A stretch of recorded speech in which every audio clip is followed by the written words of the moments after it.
Assalamualaikum warahmatullahi wabarakatuh.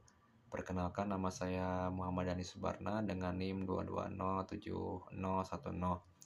Di sini saya akan memaparkan susunan PPT yang telah saya buat mengenai sistem pemindah tenaga tipe CPT, pemindah tenaga transmisi otomatis tipe CPT.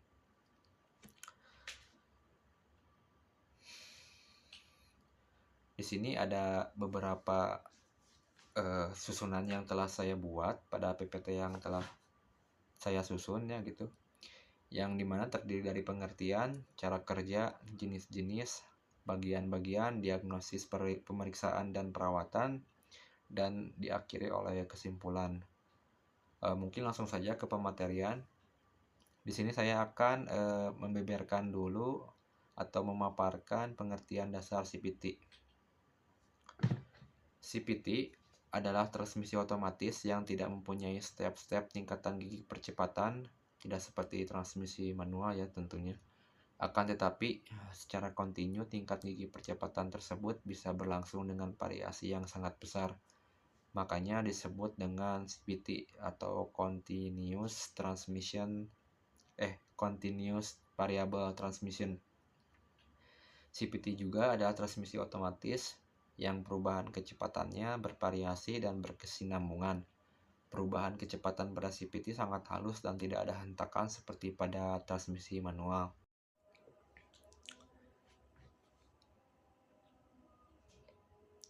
CVT dapat menghasilkan performa pengendaraan yang tinggi dan juga konsumsi bahan bakar yang rendah dengan kombinasi antara konverter torsi dan juga continuously variable transmission dengan steel belt dan juga puli, yang secara otomatis akan memilih gear ratio yang optimal secara terus-menerus. Gear otomatis akan memilih gear ratio yang optimal secara terus-menerus dari gear rendah ke gear overdrive sesuai dengan kondisi pengendaraan. Pengendaraan yang halus tanpa hentakan ketika terjadi perpindahan gear dan juga respon yang tinggi pada pedal gas dapat dirasakan langsung oleh pengemudi. Ini menjadi sebuah fitur keuntungan bagi para pengguna transmisi otomatis, yang dimana kita akan merasakan pengendaraan yang halus tanpa hentakan, dan juga ketika perpindahan gear dan apapun itu akan menjadi secara lebih halus dan juga respon yang tinggi pada pedal gas. Ini menjadi sebuah fitur kenyamanan lebih dari sebuah transmisi otomatis tipe CVT. Yang selanjutnya ada cara kerja atau prinsip kerja dari CVT itu sendiri. Jadi CVT ini bekerja melalui dua buah puli atau piringan pemutar P-belt.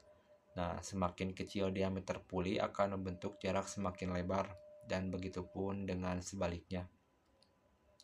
Semakin besar diameter puli akan membentuk jarak yang semakin sempit. Ini kebalikan dari yang tadi, yang dimana ketika semakin kecil diameter puli maka akan membentuk jarak yang semakin lebar. Yang dimaksud dengan jarak yaitu jarak yang terdapat pada sela-sela puli. Teman-teman bisa lihat di slide PPT saya ya, yang dimana ada sela-sela pada puli seperti itu. Prinsip kerja dari transmisi ini juga adalah dengan cara merubah perbandingan roda puli, di mana diameter puli penggerak dan diameter puli yang digerakkan dapat dirubah saling berlawanan sehingga didapatkan tingkat perbandingan putaran yang sangat bervariasi. Variasi putaran di sini tergantung dari diameter puli penggerak dan juga diameter puli yang digerakkan. Secara simpelnya ya, yang bekerja pada sistem CVT ini ya diameter puli penggerak dan juga puli yang digerakkan. Sesimpel itu. Ini terdapat gambar pada PPT-nya, bisa kalian simak ya. Yang selanjutnya ada jenis-jenis CVT. Yang pertama ada tipe sabuk, yang pada tipe ini yang berfungsi sebagai pemindah daya pada puli penggerak adalah sebuah sabuk. Tipe ini sangat umum digunakan pada mobil-mobil matic, terutama pada Honda dan Toyota, serta sangat umum untuk dilihat pada sepeda motor juga banyak yang menggunakan tipe sabuk ini. Yang kedua ada tipe rantai. Di sini perbedaannya ya hanya pemindah dayanya saja. yang tadi menggunakan sabuk, ini menggunakan sebuah rantai lebar, dan biasanya untuk tipe rantai ini dipakai oleh pada kendaraan-kendaraan Eropa seperti Audi, dan mungkin kendaraan Eropa lainnya juga ada yang menggunakan tipe chain tersebut. Yang terakhir ada tipe toroidal, ini yang mungkin agak rumit ya, dari perawakannya pun juga sepertinya tidak sesimpel jenis-jenis tipe CPT yang tadi gitu.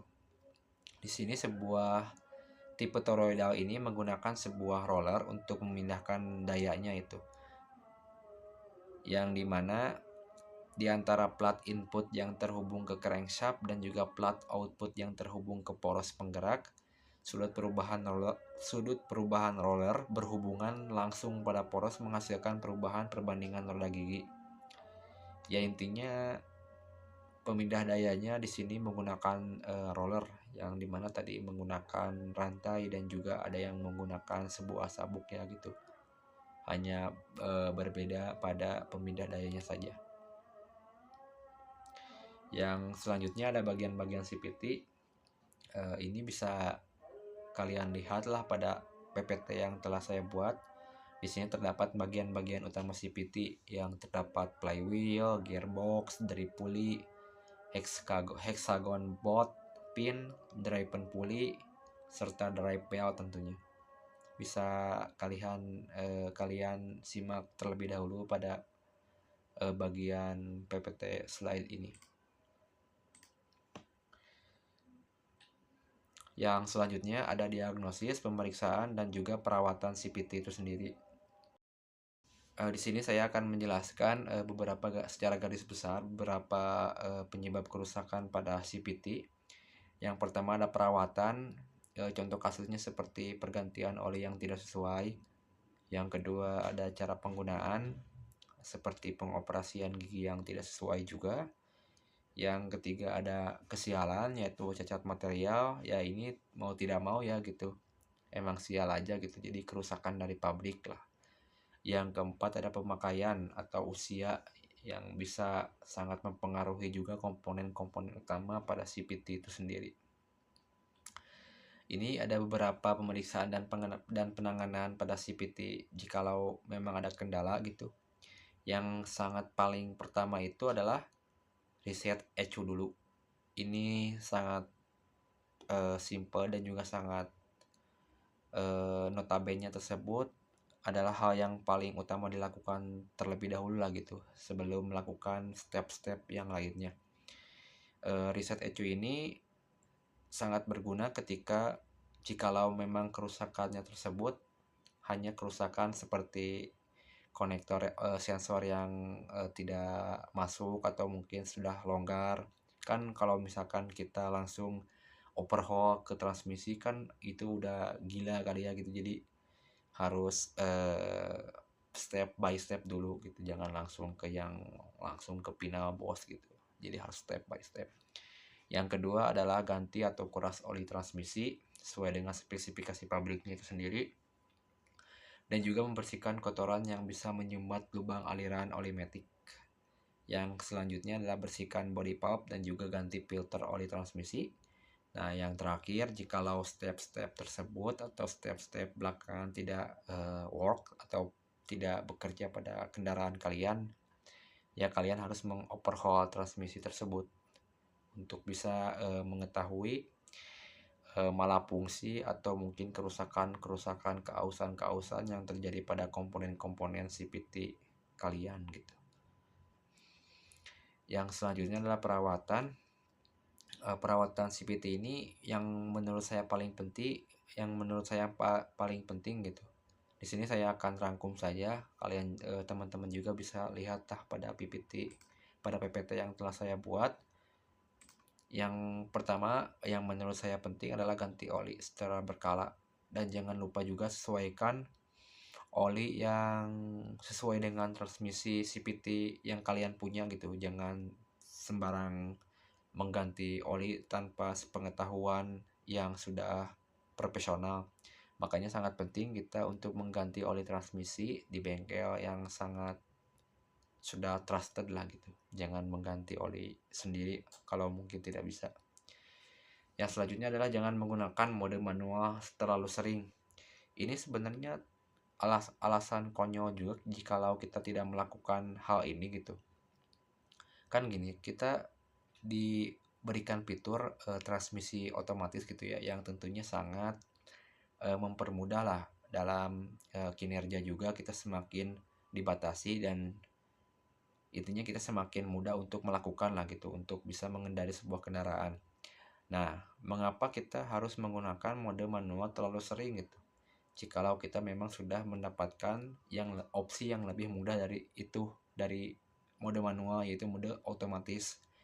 Nah, ini juga jangan sampai menjadi sebuah alasan atau menjadi sebuah penyebab kerusakan pada CVT yang kalian punya gitu, pada kendaraan yang kalian punya. Yang kelima adalah hindari overloading. Yang selanjutnya atau mungkin adalah hindari overloading. Ini jangan membawa beban yang melebihi kapasitas kendaraan lah. Ini mungkin tidak akan berefek pada CVT saja gitu. Mungkin pada engine, pada rangka, pada chassis juga mungkin akan berakibat akan berefek gitu. Ini menjadi sebuah hal yang tidak bisa disepelekan karena memang kebanyakan terutama di Indonesia itu sendiri, orang-orang mungkin terlalu membebankan sebuah kendaraan gitu. Apapun dibawa, yang penting masuk. Bahkan ada space di atas kendaraan itu sendiri untuk bisa menampung berbagai barang-barang yang akan dibawa gitu. Kan ini konyol gitu ya. Yang ada adalah merusak kendaraan itu sendiri. Yang terakhir adalah kesimpulan. Di sini saya akan memberikan beberapa poin lah kesimpulan dari PPT yang saya buat, dari pengertian, jenis-jenis dan lainnya gitu. Yang pertama, CVT merupakan jenis transmisi otomatis pada kendaraan. Diingat, transmisi otomatis pada kendaraan dan prinsip kerjanya adalah dengan cara merubah perbandingan roda puli yang tadi di mana ada diameter puli yang bisa membesar atau mengecil gitu kan. Itu dengan cara prinsip kerjanya seperti itu. Tipe CVT juga ada yang menggunakan, sebenarnya simpelnya sistem pemindah dayanya gitu. Ada yang menggunakan sabuk, rantai dan juga roller sebagai pemindah tenaganya. Yang selanjutnya ada kerusakan pada CVT bisa disebabkan yang paling sering itu mungkin ya adalah oli yang tidak sesuai, cacat pabrik dan juga overload gitu. Perawatannya cukup simpel, bisa dengan cara rutin ganti oli. Yang saya ingatkan sekali lagi, ganti olinya sesuai dengan jenis CVT yang digunakan dan juga kendaraan yang digunakan, mungkin seperti itu. Yang selanjutnya adalah hindari overload, karena kasihan kendaraan kalian kalau misalkan beban yang dikasihnya terlalu banyak. Tidak akan merusak CVT saja, mungkin akan merusak bagian-bagian lainnya juga. Mungkin seperti itu paparan dari pematerian yang telah saya berikan. Mungkin memang banyak kekurangan karena saya juga tentunya hanya sebatas pemahaman mahasiswa untuk CVT itu sendiri gitu. Kapasitas saya hanya sebagai mahasiswa yang disuruh mengerjakan tugas pada matkul tertentu. Ya, jangan harap saya menjelaskannya sedetail dosen gitu ya, karena saya hanya sebatas mahasiswa gitu. Saya adalah seorang yang sedang berproses, jadi mohon maaf apabila banyak kesalahan, yang memang mungkin banyak kesalahan juga. Terima kasih. Sebelumnya, wassalamualaikum warahmatullahi wabarakatuh.